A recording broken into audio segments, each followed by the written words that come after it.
That's a great ad. It's way more dramatic and exciting than this new ride was. Here we have Sussy Garrett Boy. I would like you to explain your full thoughts on this brand new roller coaster, Wonder Woman, Flight of Courage. I waited 2.5 hours to be disappointed. Oh my god, there's so much bad. They let them get the bag? Okay. I have so many negative things to talk about with this ride.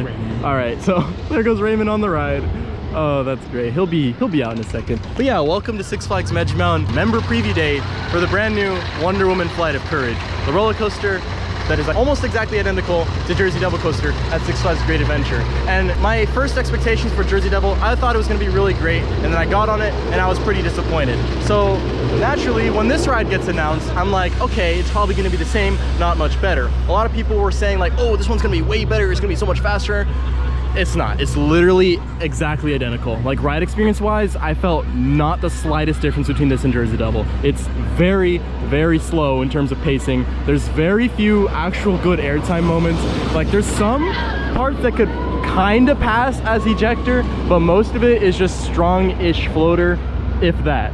And that's just the ride experience. But the biggest thing I wanted to talk about was this stupid loose article system. Now, I was actually happy and excited to hear that it was going to have mandatory lockers, because that generally means that it's going to have higher capacity, because lockers usually mean that, oh, no people are going to be putting their stuff in bins and dispatches are going to be faster.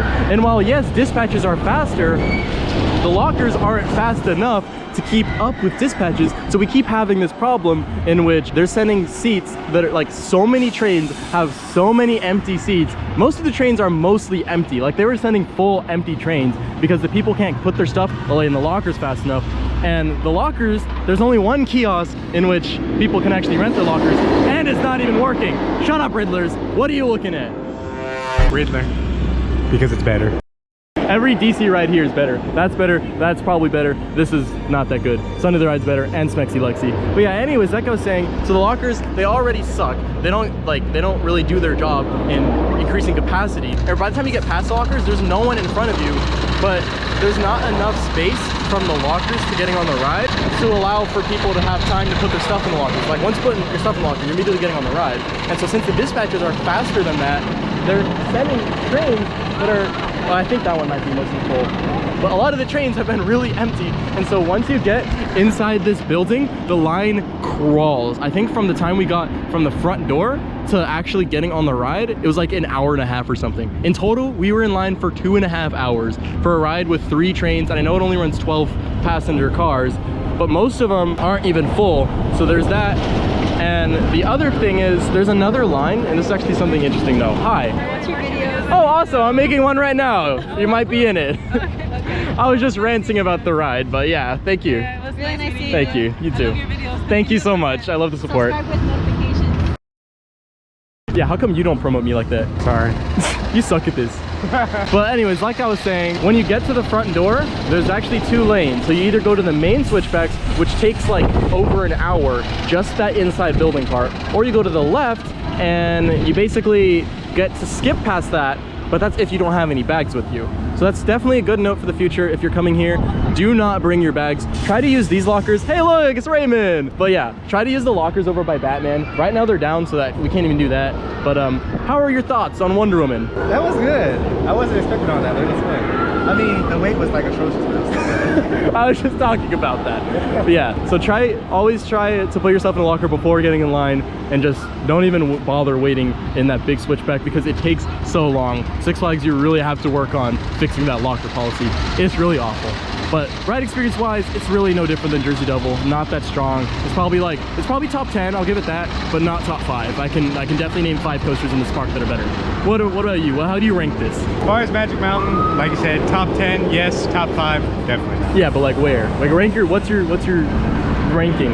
Of Magic Mountain? Yeah. Probably Twisted Colossus, X2, Tatsu, probably West Coast Full Throttle. Yeah, I put both of those above this. West Coast was a way better new edition. Yeah. I was so much more impressed with West Coast Racers than this.